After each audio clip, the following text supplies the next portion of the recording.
Tell me what's going on. Parked the vehicle one day, went back 3 days later, wouldn't start, engine turned over, no spark, no nothing. I've gone through, replaced the alternator, distributor, PIF, module on the back, plugs, wires, and it starts now. But the issue is if the alternator is plugged in, it runs like shit. I unplugged the alternator and it runs great. Oh, wow. And you said you did replace the alternator? Yes. And what's the voltage at? Pardon me? What's the battery voltage at when the engine is running and the alternator is plugged in and charging? 14.3. And was this problem happening before the alternator was replaced? We got to that point, just change the alternator on it, because everything I was reading and following up on, it's all pointing to the alternator. Everything points to something different. I took the alternator off, took it back in, had it tested. They tested it with another one on the shelf, came back with the same, everything passed, the diodes and all of that.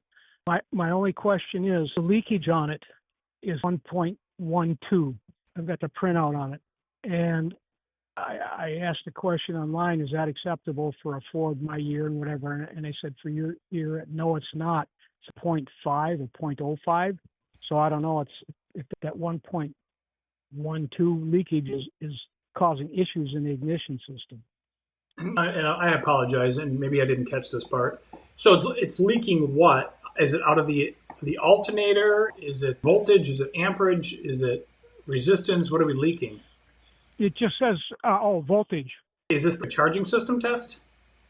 I took it into the auto parts place, and they can put it on a machine and test the alternators to see if they're good or not. All right. So it's a charging system test based on their readout or their machine. So yes. What is it? It said it's leaking voltage? It just says leakage. I'm not in the garage right now. I got to go to the doctor with my wife here. But it said leakage. The paperwork is in the garage, and I'm not there right this minute. I had to leave there. But they tested another one that was new on the shelf and took it, and it reads the exact same information. I got both printouts of that, the two. And they were checking this at the battery? No, they were checking it on the machine to see if it worked right or not. If the alternator was I got you. So this was in-house. They were checking the alternator on. Well, I guess I would need to know. It doesn't sound very familiar. I've been doing this for 20 years. I would probably need to know a little bit more about this test.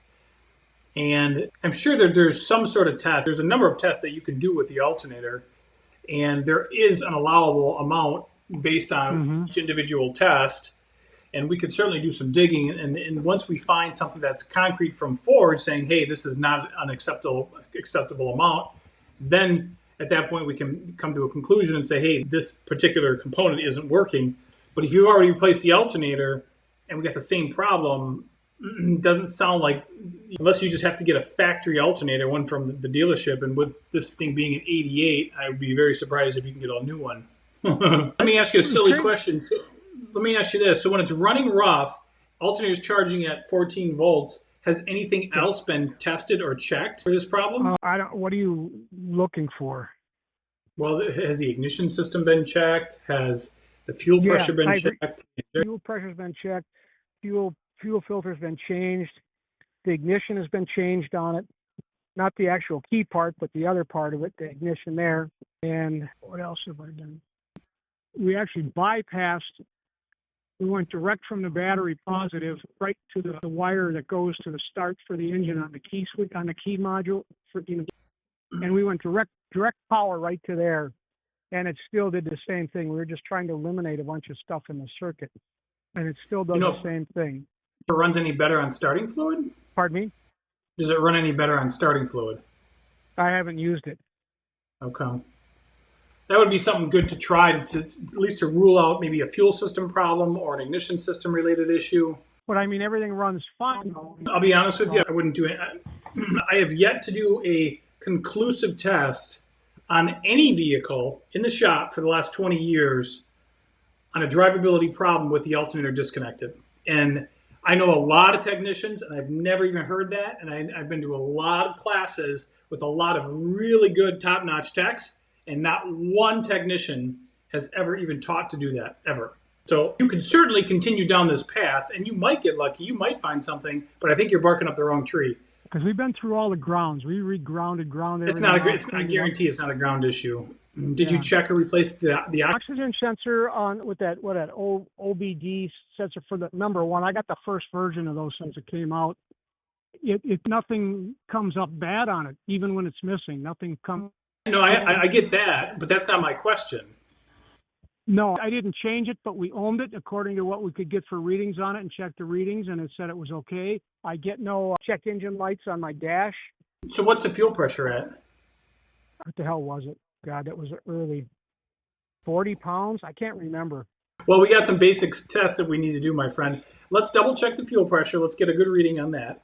Let's see if it runs any better on starting fluid. And what I would like you to do is check engine vacuum with a handheld vacuum gauge. All right, just measure vacuum. We should have a solid, steady 19 inches at idle with the alternator charging in park. All right, and you're welcome to take a picture of the vacuum gauge, a video of the vacuum gauge. You can send it to me so I can see it. And then as far as the ignition system goes, and I know we talked a little bit about this, but did you replace the tune-up components? I'm sorry, did I replace what? The ignition components. And what about, this thing's got a distributor on it, I assume, because it's an 88? A distributor, put a new distributor in it, cap, rotor, plugs, wires, the new TIF module on the back of it. All right. And was it running rough before the distributor was replaced? Yes. Once we got it started, that spark going again. Then the coil's been replaced. We pulled apart, looked at every connection and wires, pulled them apart, made sure they were clean, that there was nothing wrong with connections going everywhere. Right now, we even looked in the back of the fuse box. Have we checked to replace the PCM? What was it? The powertrain control module. I don't know. Where would that be? I got the ECM. The ECM was replaced? I replaced it and it did the same thing. Where'd you get the ECM from? An automotive store. Well, let's check the basics, and I guess let's go from there. And if you want, you can run these tests and just reply back online and let me know what you find. When we did do the test on the fuel line, it was good. The pressure was good. I can't recall what it was, but looking in the manuals, we were there.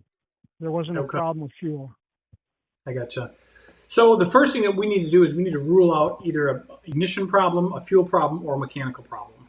So if it runs better on starting fluid, then we know we have a lack of fuel. We know the problem is a fuel problem. If the vacuum gauge is low or unstable, that's a mechanical issue. Valve timing problem, some sort of mechanical issue.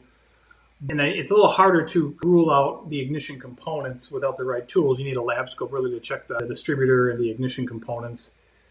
Just because they're new doesn't automatically mean that they're good. A lot of people get that confused. I know that. I've experienced it myself, but people call me back and go, "Oh, you'll never guess it. It was a bad new part." Well, we did talk about that on the phone. I guarantee it, because I almost always mention that. Because here's the thing: what people do is if they don't know any better, they go by process of elimination. This was replaced, so it can't be that. This was replaced, so it can't be that. Was already replaced, so it can't. We replaced everything. We don't know what to do. So that's how somebody who doesn't know how to diagnose, that's their logic, that's their process of elimination.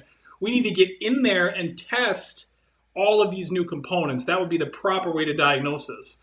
But to do that, we need the right tools. Yeah. So minus the ignition system, we can just do some basic tests on the engine, vacuum gauge, and the fuel system by just see if it runs any better on starting fluid.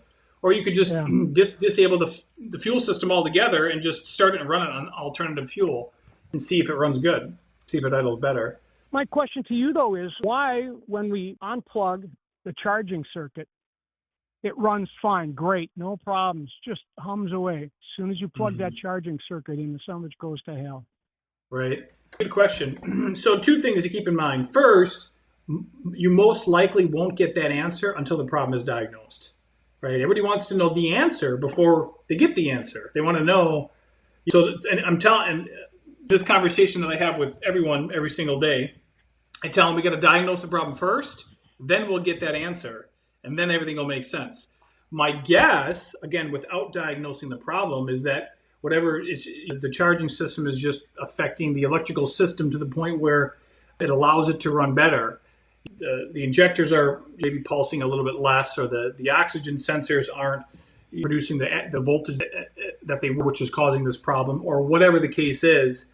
We could go in circles and talk about that down into that rabbit hole, but really, it's kind of a waste of time, to be honest with you. We just need to get in there and run some tests. So we'll get that answer once the problem's diagnosed. I got to run. I got to get my wife to the doctor here. And how do I get back to you again? All you got to do is just reply back online to the chat. It'll get routed right to me. Oh, sounds good. Thanks. All right. You're welcome. Good luck. Thanks. All right. Bye.